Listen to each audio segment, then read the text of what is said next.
So if you're watching this video, you're probably thinking of living in Battery Park City in Manhattan. Now, I'm gonna start this video off by saying I'm a little biased because I live in Battery Park City in Manhattan. And I do make these videos for basically all neighborhoods, if not all. I'm getting to all neighborhoods in Manhattan and some around Manhattan as well. And this is the only one I'm currently living in right now, of course, so I'm definitely gonna be a little bit biased. But I would love to also share with you my experience in Battery Park City as well. So Battery Park City is all the way downtown next to the financial district. It's the only neighborhood to the west side of the West Side Highway. So you literally have to cross the West Side Highway to get there.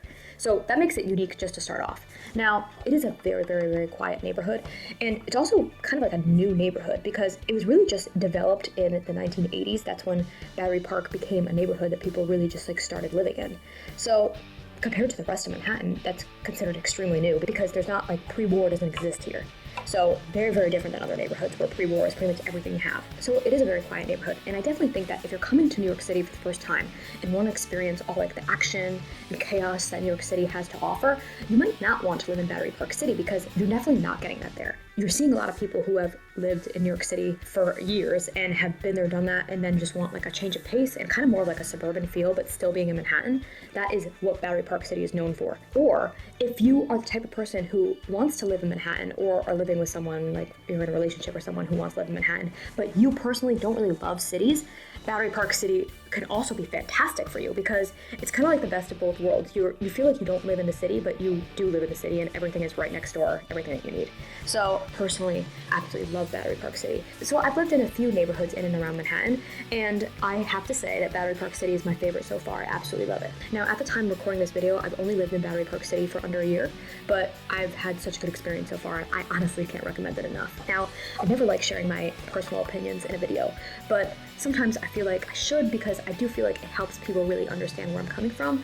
Now, I never want to sway people one way or the other, so I kind of like to give you the facts and then help you make a decision on your own. I guess that's like the inner real estate agent in me. I don't like to sway people one way or another. So I hope that by me sharing my opinions, it really just helps you in some way. So Battery Park City is bordering both the financial district and Tribeca. So if you think about that, Battery Park City is a very quiet neighborhood. There's not a ton of dining, shopping there, right? And I think that's what makes the neighborhood so like charming and special, to be honest. But it's close to financial district and Tribeca. So both of those neighborhoods have a bunch of dining, shops, and bars as well. So because of that, I don't really feel like I'm missing out because although I don't have a ton, like say like on my street, on my block, I can go over to two neighborhoods that I know also very well and have everything right there in a few minutes of walking. So because Battery Park City is just so close to those other two neighborhoods, I don't feel like I need to live in either of those neighborhoods, like Tribeca or Financial District. I feel like I can live in Battery Park City and then spend some time going out in those two neighborhoods. That's how I feel, at least. Now, I also want to say there are restaurants and bars in Battery Park City. You just have like a few, like a handful of them. You don't have like tons and tons and 20, 30, 40, 50 options like you do in some other neighborhoods.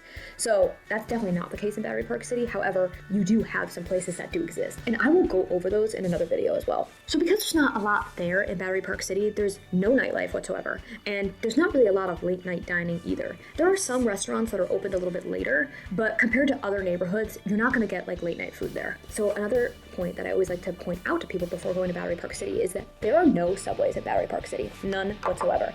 You have to go to Tribeca or the Financial District to get a subway. So if you really rely on the subways, then you need to consider that when living there, because you will have to walk over to the other neighborhoods. However, Battery Park City is pretty small, and honestly, no matter where you live in Battery Park City, you can walk over to the subways in a few minutes, I would say. Just cross the highway and then walk over in a few minutes.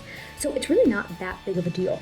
And then if you don't even want to cross the highway, if you go into Brookfield Place, which is the mall slash office building here in Battery Park City, if you walk underground, you can actually even get to the Financial District slash Tribeca subways underground through Battery Park City.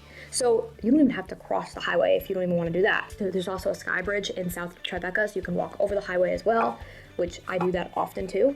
Now, so you can easily get to the trains. It's just something I want you to consider if you are the type of person who want to walk out of your apartment and have the train right there. That's not going to be the case in Battery Park City. So who do I think would love Battery Park City versus who wouldn't? Now, if you've been in the city for a while and kind of feel like you kind of want to move out of the city but don't yet want to leave New York City, Battery Park City is going to be a great neighborhood for you. And that's because it really does feel kind of like the suburbs. And Battery Park City has a very community feel. And I would say that where I am in my life, I absolutely love it right now. Now, when I was first coming to New York City for the first time in my early 20s, I don't think I would have liked living in Battery Park City at all. I would have hated it. So I was that type of person who would have rather lived close to the action, and I think I would have felt a little bit like isolated and lonely in Battery Park City. So those are two very different stages of my life where I am now versus then. So that's just like my different experiences. So if somebody's really excited to move to the city after college, not even after college, but just move to the city for the first time at any point in their life and they want to be in the city, this is not the neighborhood for that. But if you are kind of like half in, half out of New York City, or just really like being in a quiet neighborhood, Battery Park City is for you. So I really hope this video helped you figure out if you should live in Battery Park City or not. And like I said, I never want to sway people, but I do like to share my opinions because I do think that it can help you. So I would love to know, would you ever live in Battery Park City? Or are you moving to Battery Park City right now? As always, I love hearing from you guys.